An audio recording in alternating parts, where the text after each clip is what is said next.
Czech Center for Investigative Reporting and Dark Riviera present Protagonista, a war room content project hosted by Pavla Holcová.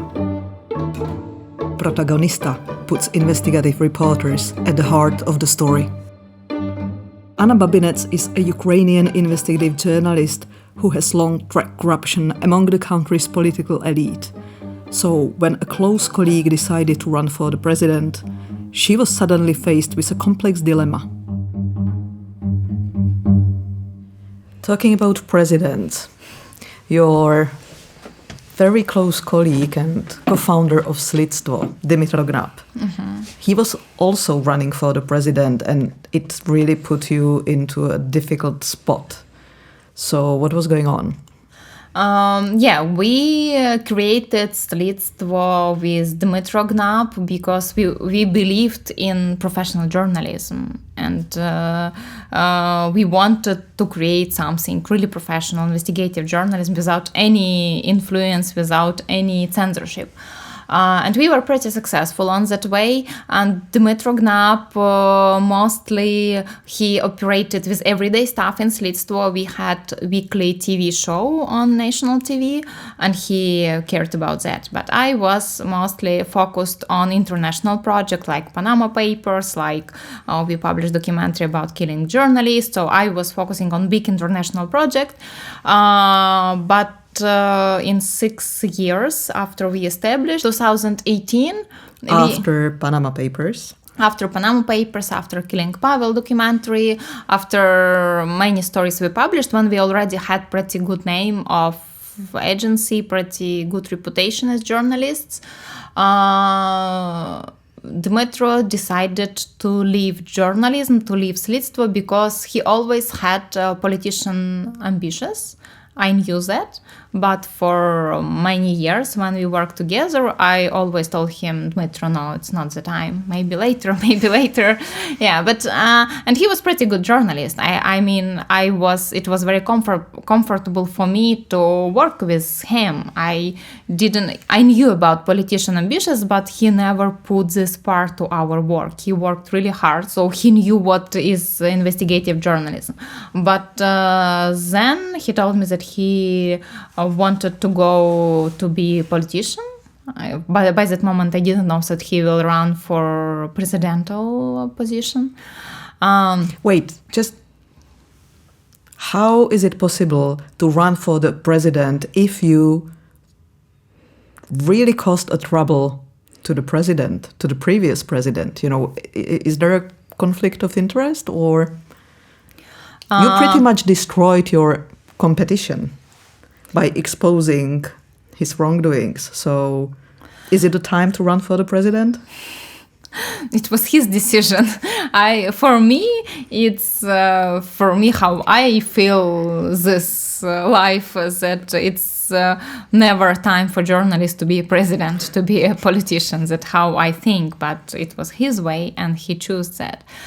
I didn't know that he wanted to be president, but actually I don't think he wanted to be president. He wanted to announce himself as politician on that campaign. Yeah, he was pretty popular. People knew him from TV, from every week TV show, because when we were walking on the streets, people came to him, Dmytro. They didn't know me, they didn't know others. You've been in the kitchen in the meantime. Yes, in the kitchen, of course, and kids, and church. But he was popular. People knew him like person who fighting with corruption, who fighting for good stuff, like Superman.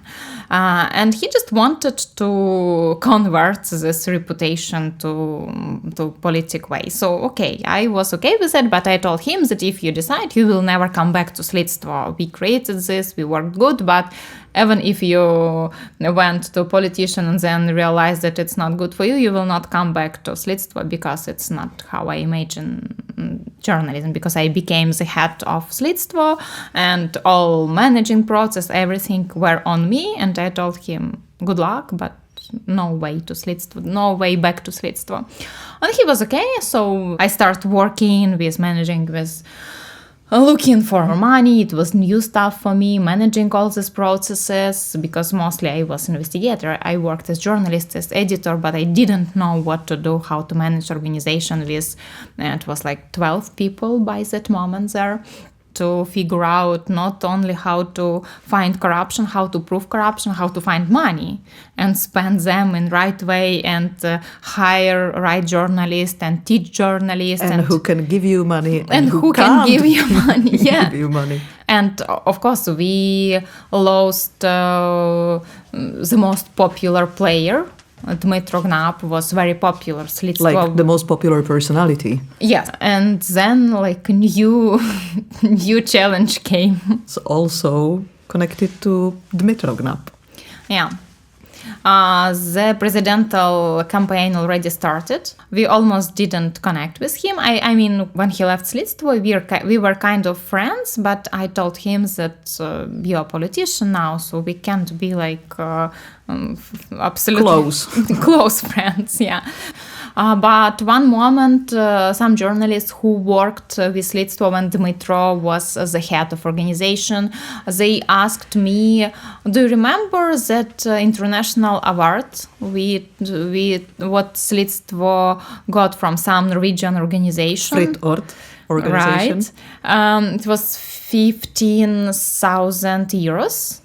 We got this young investigative organization in 2015, and Dmitro publicly promised that all money we got as journalistic organization we will give to army, because the war just started. I mean, on the east mostly the war was focusing on the east for this year. Russia invaded Ukraine, but the battles were on the east, and it was pretty popular to give money to army, and I was not agree with that. But 3 years after that happened, even in 4 years after that happened, during the presidential campaign, some journalists who used to work with Slidstvo asked me, what happened with that money? Did you manage to send them to army? And I said, okay, I should figure out. And I start figure out with financial department, with other people. And I realized that the journalists were doing investigation, their own investigation. What happened? On Dmitro Gnap. Yeah, as candidate on presidential position. Then I called Dmitro and I told him what happened with money. And he said that partly we sent it to army, partly I spent for organization needs. And then he said that 9,000 of euros in his deposit box in the bank. It was cash. I told him, why? It's money of Slidstvo, it's not your money. And he said that, I decided that it's money owned by you and me because we are the main person of organization. And I decided that I will leave it for myself, for maybe my start as politician. But I didn't tell it to you because you wouldn't like that. I told him, you're right, I wouldn't like them because it's money for organization. You know that I had problem with paying rent of office, paying people for business trips, and I didn't know that you save that money in your private box and bank. And he said, okay, I will give the money back. I told him, you should understand that some journalists who worked with Slidstvo are now doing investigation. You should be prepared. It will be scandal. When I figure out that he did really wrong thing against organization, I decided that I should be the person who make it publicly. So I published on my social networks that we found really bad story in our organization. We found out it now, and he promised that he will give this money back as soon as possible. So I was trying to be like mostly reporter in this. Fair. And I just tried to hide what I felt emotionally. Some of my colleagues, they really were not happy with that. They texted me, why you published that? His politician career finished immediately after that. Did he return the money, or did he send Yes. it to army? He sent it to our to Slidstvo accounts after 2 days after that story, because it was a really big scandal. He sent money to organization, and we sent that money to foundation which sent it to army. So yeah, they texted that we got money from Slidstvo, we spent them for army, some drones or something, I don't remember. Yeah, so we finished that case. Did you talk ever after?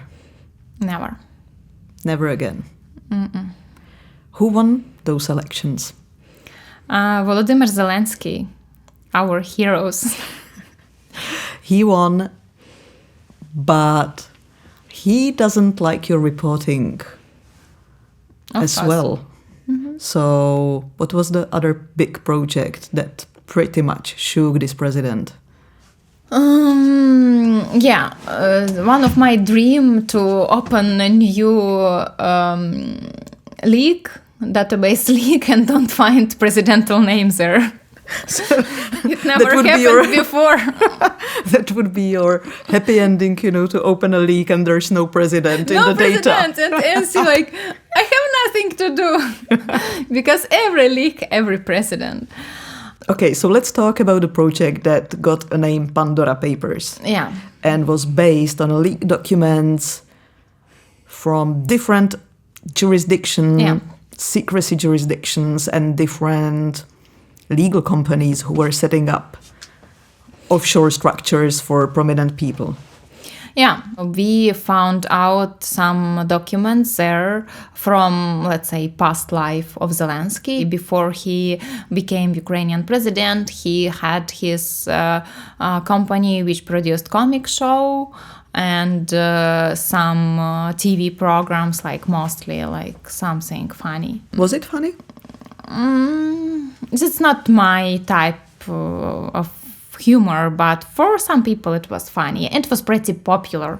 And also before election, like couple years before, they published very popular TV series, Servant of People.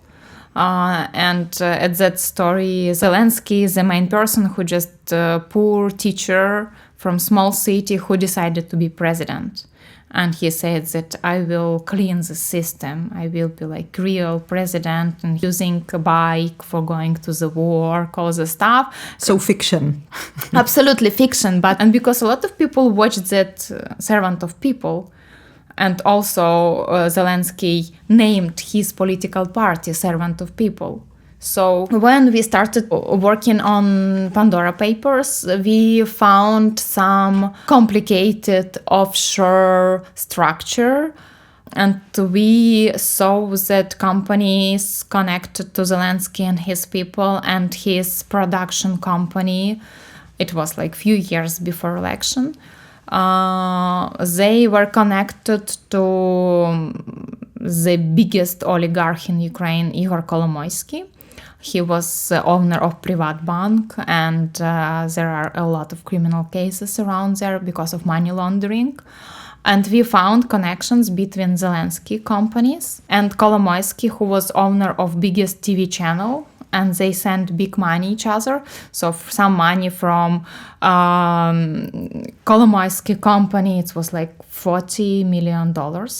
Wow. Were sent to Zelenskyy companies, and we were trying to figure out, might it be money for production of his company, or it's some money laundering.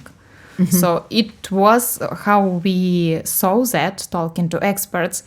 It looked like Zelenskyy and his company, when he was showman, might be part of money laundering of that billionaire Kolomoyskyi.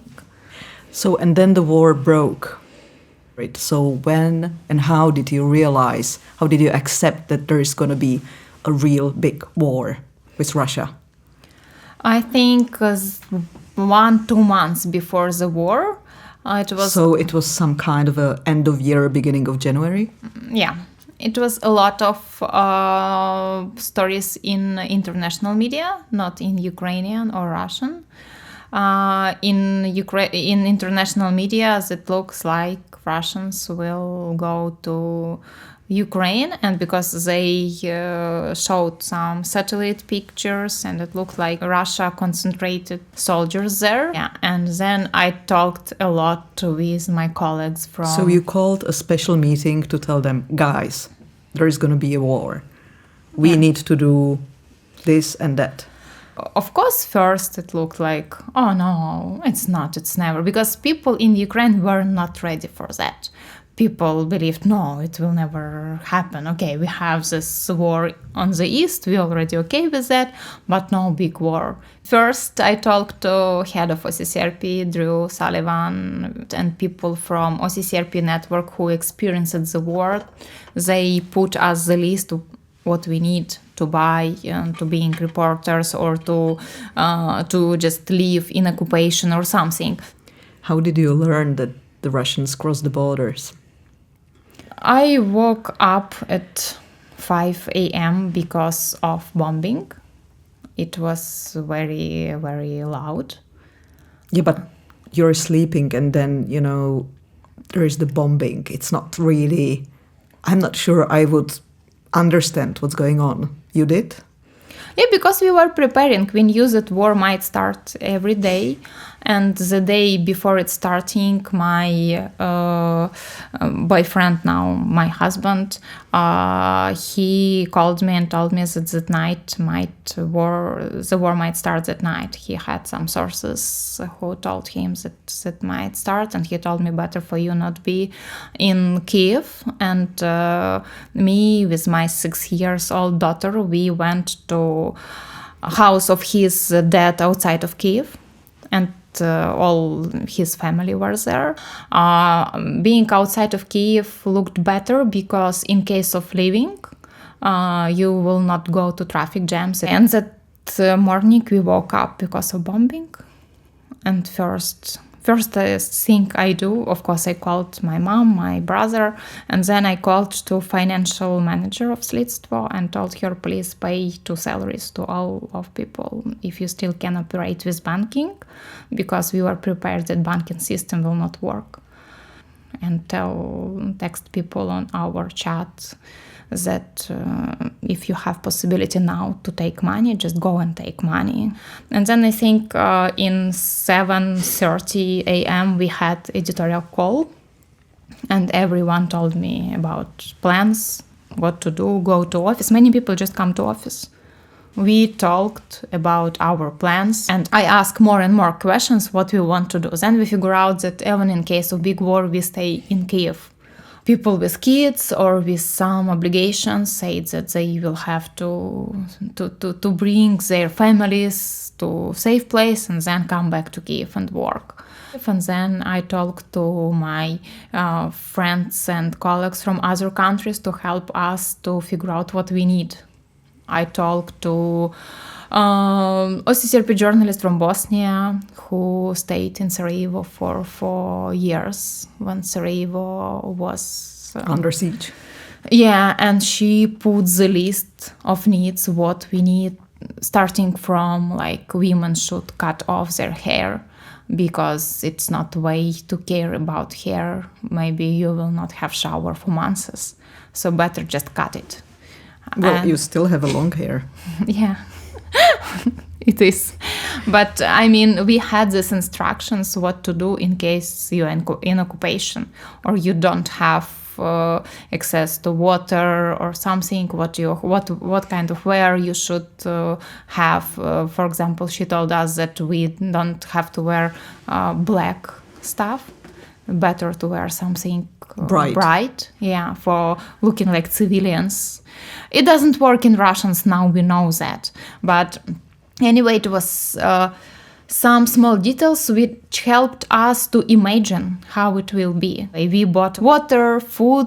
Our colleagues from Romania gave us bulletproof vests. We had the stuff for cleaning the water, the tablets for cleaning the water, some equipment for cleaning the water. So we, for months and a half, we preparing with this small stuff, how we will survive first, and second, how we will work as media second. And when the war started, 5 persons from our media stayed and they live in office, because office in downtown, and it looked like more safe place for many people who lived in big buildings, like 11, 12 floors building.